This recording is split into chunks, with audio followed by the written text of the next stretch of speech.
My husband Camille apologized to me in such a Philippines manner, saying he got his mistress pregnant and we needed to break up. I was dumbfounded, and my affection for him ran out 6 months ago. Is the mistress someone I know? I asked. Yeah, it's Kyra. Remember meeting her again at Alice's wedding reception. Since then, my husband seemed completely unashamed. Alice's wedding was the year before last, so you've been cheating for over a year. Alice was a college classmate, and Kyra was a junior 2 years behind me. She was in the same research group as Alice, and we played tennis together in college, so I remember her well. She was nicknamed Little Devil behind her back and was quite famous in a way. Huh. Oh, is that so? Time flies when we get older. My husband just laughed it off. What on earth was he thinking? I can't understand him at all. I'm Viola, 30 years old. I met my husband in the college tennis club despite him being 5 years older at 35. He often showed up as an alumnus who loved happy hours, had lots of friends, and was friendly with everyone. He took great care of freshmen and was kind, but I later realized it was limited to girls after we started dating. I cried many times due to his cheating habits back then, but I loved him and married him right after graduation. But once I started working, I got to know the real him, or rather, his useless side. He frequently appeared in the tennis club's clubhouse, acting all high and mighty with the juniors because he was completely ignored by his peers. The truth was he was so incompetent at his job that he wasn't given any serious responsibilities. Even now, there's no prospect of a raise or promotion. He's just a pretentious good-for-nothing who can't do his job or household chores. I tried various things to change him after we got married, but his refusal to change made me give up. The reason I had to divorce him wasn't just that work was busy and it was a hassle, but also because his parents were good people, a reason that had nothing to do with my husband himself. So look, we need to split up quickly because of the baby coming. You can have this apartment, and I'll leave. That's the end of it, okay? I was taken aback by his careless words and my husband's sly grin. What? No way. Let's part ways cleanly. This is not a good opportunity. As I neared my 40s, I started wanting a child. I had graduated college and started working as a full-time employee. I found myself in a situation where I was earning more than my husband, and my company offered excellent parental and maternity leave benefits. I was ready to start a family, but despite our efforts, it just wasn't happening, and it broke my heart. The love I once felt for my husband had dwindled away, especially after discovering his affair and the news that he got the other woman pregnant. I was determined to cleanly and completely end the relationship. What infuriated me even more was his lack of remorse.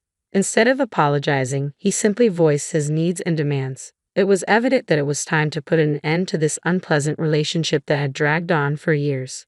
We would involve a lawyer, ask for compensation, and divide our property. And of course, we would expect something from Kyra as well. However, when I voiced my concerns about the financial aspect, my husband callously suggested that I take on the debt myself since it was his affair that caused the separation. When I glared at him, he relented, admitting that he might need his father's help to cover the expenses. I proceeded with the divorce proceedings and hired a lawyer.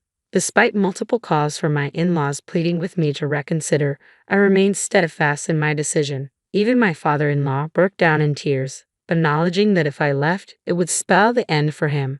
My mother-in-law begged me to reconsider, expressing her love for me like her own daughter. But even they understood once I laid bare the truth about my husband's constant infidelity and laziness. Finally, they apologized profusely, hanging their heads in shame. They even paid the compensation in a lump sum on behalf of my husband, who had no savings of his own. They made him promise never to ask for their help again and to repay them promptly.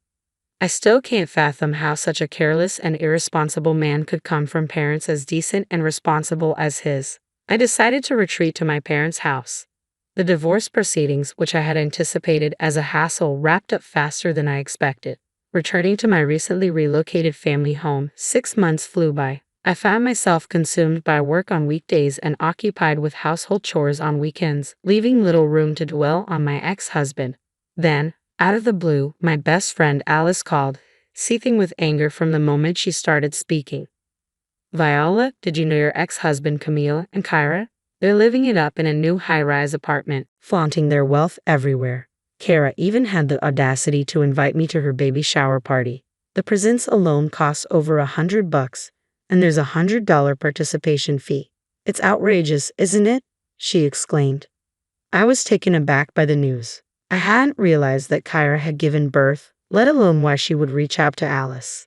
Both my ex-husband and Kyra were well aware that Alice was my best friend. Why would Kyra even extend an invitation to her, knowing Alice would undoubtedly relay everything to me? When I tentatively mentioned this to Alice, her anger escalated even further. She did it deliberately, Viola. Deliberately. That awful woman had the nerve to tell me she's so happy now, thanks to Viola breaking up with Camille. Can you believe her audacity? She's the worst kind of person. I want to put her in her place somehow. Alice raged. That nickname from our college days resurfaced in my mind. Kara was always known as the little devil, stirring up trouble among seemingly happy couples.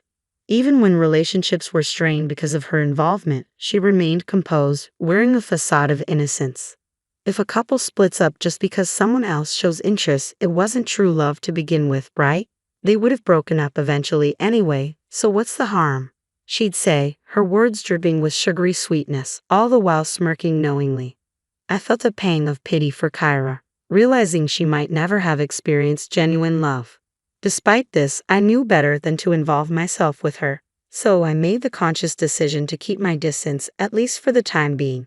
Kara didn't matter much to me. There was something else that demanded my attention. Alice.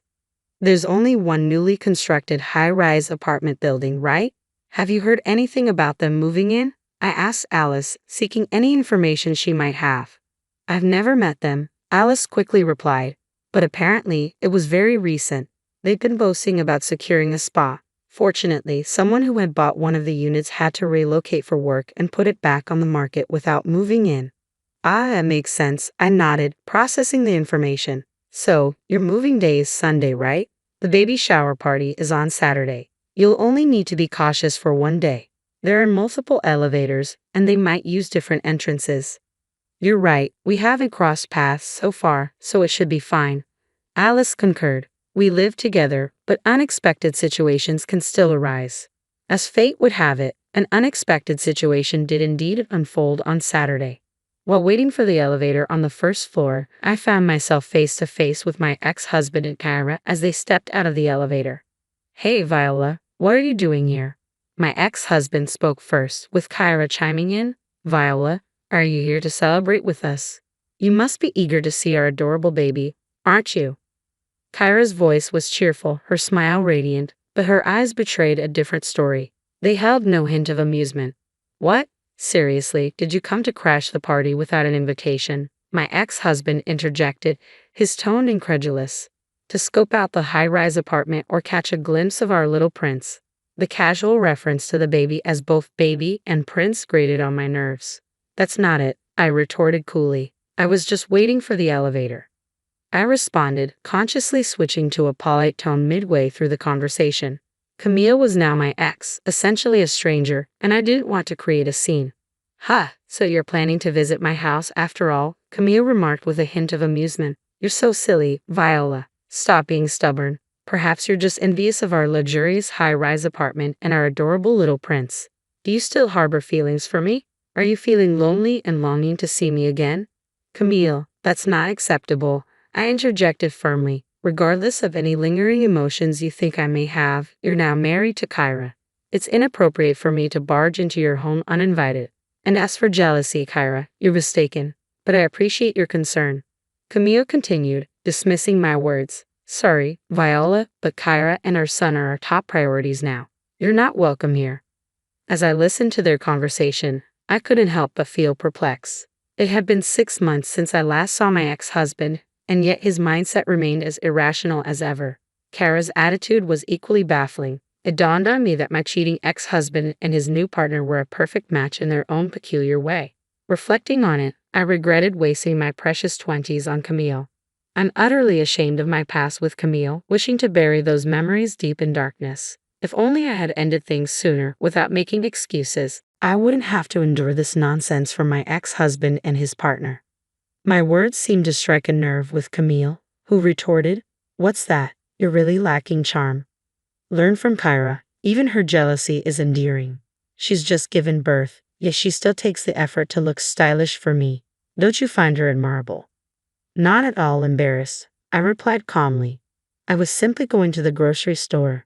I was dressed in a plain white t-shirt and jeans, clean and presentable. That's the problem. I grew tired of your simplicity. Camille snapped. Enough already. We have nothing to do with each other. Just go home. Annoyed by his dismissive tone, I retorted, actually, this is my home. Seeing their disbelief, I had to explain. I've been living with my parents in this high-rise apartment for 6 months now. My father was approached by salespeople when talks of selling the land he owns arose. They suggested that living in a high-rise would be more convenient, especially as he's getting older. While it's not entirely our land, we received a substantial sum from selling it. During negotiations, we were able to move into one of the higher floors for much less than market value. Camille was taken aback. You're landowners with that much money. If I had known, I wouldn't have agreed to the divorce. Give me back the compensation money. There's no need for a property settlement, I replied firmly. The compensation was a result of your affair, and the property settlement was a matter between us as a married couple. As I spoke, I noticed Kyra mumbling to herself, her silence speaking volumes. I caught it. I can't believe Viola is living in a high-rise. I thought I had totally won, Kyra exclaimed, shooting me a glare. But Viola, you don't have a baby or a loving partner, do you? I haven't lost yet. Look, Kyra, I was never competing with you, I replied calmly. In fact, I'm thankful to you for giving me the opportunity to break up with Camille. Oh, and I'm moving out of my house tomorrow, so I don't think we'll see each other again. What? Why? You just moved into a high-rise, they both exclaimed in surprise. I shrugged, explaining, maybe it's a matter of different values. It just wasn't a good fit for my family. I found living in a high-rise unsuitable for hanging laundry outside. There are no balconies on the higher floors for safety, and only some windows can be opened. It wasn't suitable for my mother and me, who preferred drying laundry and bedding in natural sunlight and wind without using a dryer. Plus, the intense sunlight made it too hot even with the air conditioning on. The building also shakes quite a bit during even a magnitude 3 earthquake. It's designed to sway to prevent collapse, and the higher floors shake more. It was terrifying. Most stressful of all was the daily elevator ride. It gets crowded during the morning commute, and it takes time since it stops on each floor. The advertised 3-minute walk from the station felt much longer in the elevator. We were too bothered by the drawbacks unique to high-rise living, so we decided to move to a regular house with a garden. After all, luckily, our apartment sold quickly at almost the same price we bought it for. As I finished explaining, both my ex-husband and Kyra grinned. So we'll never see each other again. So, a high-rise wasn't suitable for commoners like you. It's more suited for an elite celebrity family like mine, Kyra remarked sarcastically. I couldn't comprehend how he arrived at that conclusion, but one thing became abundantly clear. What I grew to despise and ultimately gave up on was that facet of you, pretentiousness without substance, and unwillingness to change or exert any effort. I reached my breaking point with you, but it's all right now. You're beyond repair, so goodbye, I repeated, echoing my ex-husband's own words back to him. Stepping into the just-arrived elevator, I glanced at Kyra, who was glaring at both my astonished ex-husband and me. Right before the doors closed, I added one final remark. By the way, are you sure the child is truly yours? My ex-husband looked utterly perplexed, prompting me to clarify. I mean exactly what I said, right, Kyra? You understand what I'm implying, don't you? As the doors closed, I didn't know what transpired next in reality. However, during our struggle to conceive, I underwent tests at the gynecologist, which revealed no issues on my end. I began to suspect the problem might lie with my husband, but he adamantly refused to get tested. Hence, I delivered that incendiary parting shot. Later, I heard from a mutual friend who attended Kyra's baby shower. Despite boasting about their high-rise lifestyle, my ex-husband and Kyra were residing on the 3rd floor. Additionally, despite their extravagant demands for gifts and participation fees, only cheap snacks from the grocery store were served. When a friend voiced a soft complaint, Kyra reportedly exploded, demanding gratitude for the chance to see her baby up close and insisting on payment. This sparked a heated argument between my ex-husband and Kyra, leaving their gathering in disarray.